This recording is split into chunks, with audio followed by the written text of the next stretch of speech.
Hey, how's it going, everybody? I'm Sean. I'm Ryan. And we're the Natural Gamers, and today what we're going to be talking about is our top 5 scariest games we've ever played. It's almost Halloween, so we figured it's kind of a good topic to bring up, and wondering, what everybody else thinks about, what are their favorite games and stuff. So we'd like to give ours. Well, first we'll kind of like preempt this list by saying like why we picked these games, above other games. We didn't just look at just because they're in the horror franchise they kind of should be on the list and stuff like that. That's not really how we did it. What we did was we thought about the games that actually kind of creeped us out. Yeah, genuinely scared us, kind of. Yeah. Games you play in the dark and you're like, oh shit. Yeah. This is kind of creepy. Yeah, exactly. Not just because, so you're not going to find, like, for instance, Resident Evil is not on this list because it's a little too cheesy to actually be scary. You almost became a Jill sandwich! At least to us, anyways. At number 5, we have Dead Space series, I guess, 1 and 2. More 1, because it's a little bit more creepy. The main factor in that game that scares me, the shit, jumps out of walls, you hear him. Yeah, especially for the first, like, third of the game, when you're not used to that, when it's like a new thing, a new mechanic, when you're not looking for shit to pop out of the vent. By the end of the game, you see it coming. That's what you're waiting for that stuff to happen. But I remember like the first couple hours of that game actually being like really intense. Yeah. I had a lot of anxiety, and you move slowly through the ship rather than just like trying to like run through it and stuff like that. Because you'll die. Like somebody will pop out of the vent, grab you. You'll hear the noises around you, and it just builds up anxiety. And it's got a great. And you're like, when is it gonna happen? Yeah. When are they gonna pop out at me? So it's got a great atmosphere, like the lighting and the sound design that they had in the game, like really like just adds to like a really creepy kind of haunted house feeling, with being on a spaceship. It was cool. So let's start number 4. Number 4 is Condemned, which is, I think, one of my favorite horror games of all time. Not horror, but it's creepy. It's weird. It's a creepy game. Like having to go into the tunnels and find like evidence and stuff to like prove your innocence, because that's the point of the game and everything. And then you have to deal with all these like crackheads, all these crackheads and bums and stuff. It was pretty cool. They're not zombies or anything like that. This could happen maybe. But maybe if a detective walked into a fucked up warehouse or whatever, there'd be a bunch of toothless crackheads. Or have to go into a subway tunnel or something like that. Like it's actually like because you're over there scanning the evidence and looking for clues and stuff like that, and you have to be worried that and you hear them. And it's really dark, and you have a flashlight that has limited batteries, and you have a health bar. Games don't have health bars. Yeah, not so much anymore. This game has health bars, which makes you like kind of preserve. Yeah, you have to be careful. Yeah. It just makes you watch, where you're going, rather than being able to like, I can just like find cover, hide, and then regenerate my health. You couldn't do that in Condemned. It's definitely worth checking out though if you've never played it before. I know you could probably find it for like $5 or $10 used. That will bring us to our number 3, Fear. Fear. Yes, the first Fear. It was cool though. Like I remember the first time I played that game. I had headphones on. It's at night. Lights are off.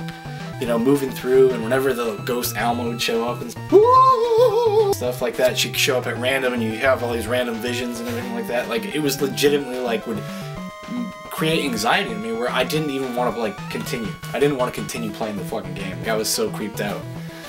And it's a little girl. Well, yeah, it's like the little creepy girl who giggles. Little Japanese. Yeah. It's like a Japanese horror movie, basically. Action horror movie. That's kind of like what the feel of the game is. Supernatural powers. This is a supernatural story, supernatural characters. I don't know. It was fun. It was cool. And that's another game that takes advantage of the flashlight and the tight corridors and the shadows and the lighting and the sound effects, and the AI was great in that game. It was memorable. I don't know if I were to play it today if I would feel the same way, but I remember at the time, it was really memorable experience that I still haven't forgotten.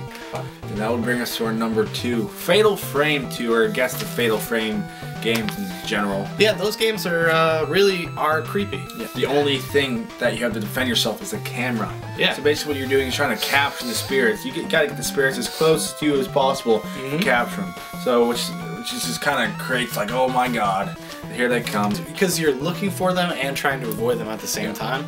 And that's, you know, and you're in this creepy kind of like house in every game. Haunted Mansion kind of thing. Yeah, Haunted Mansion type style. It's another game that just did a great job with like sound design and lighting. And that's really kind of the crux. I think that's the common theme throughout like all these like kind of scary games. It's like it's how well the lighting is designed, how well they use the sound effects, because those are the kind of things that, you know, they make things.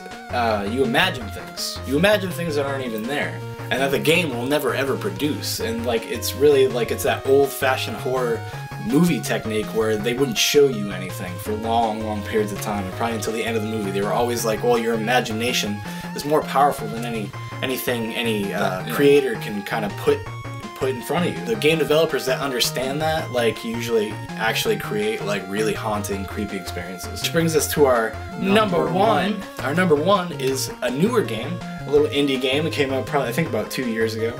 Maybe a little less than that. And I think this is overlooked in the horror kind of game. I think it's really, I mean, I think a lot of people know about this game, and a lot of people really like it.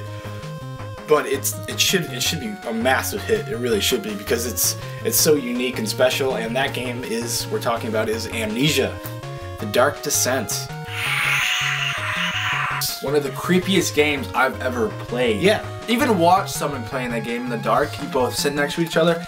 Kind of get fucking scared, because you know what can you do against, you know, the enemies in that game? That's nothing. That's the thing about that game, is that you're actually trying to avoid. You're trying to avoid all the monsters. Like you can't defend yourself. And the thing is that it has this thing called the insanity meter, which increases over time. If if it goes all the way up, you go totally crazy and you just cripple in fear and the game is over. So, but the way to defend that is you can get medications or lights. You can step into the light. You step into the light and stuff like that, or bring your lantern up, which has limited oil, so you also have to be careful with that. And because it's a dark castle and you need to actually like find clues and stuff, it's more of a puzzle solving type thing. You're trying to put the pieces of your life back together, trying to remember who you are.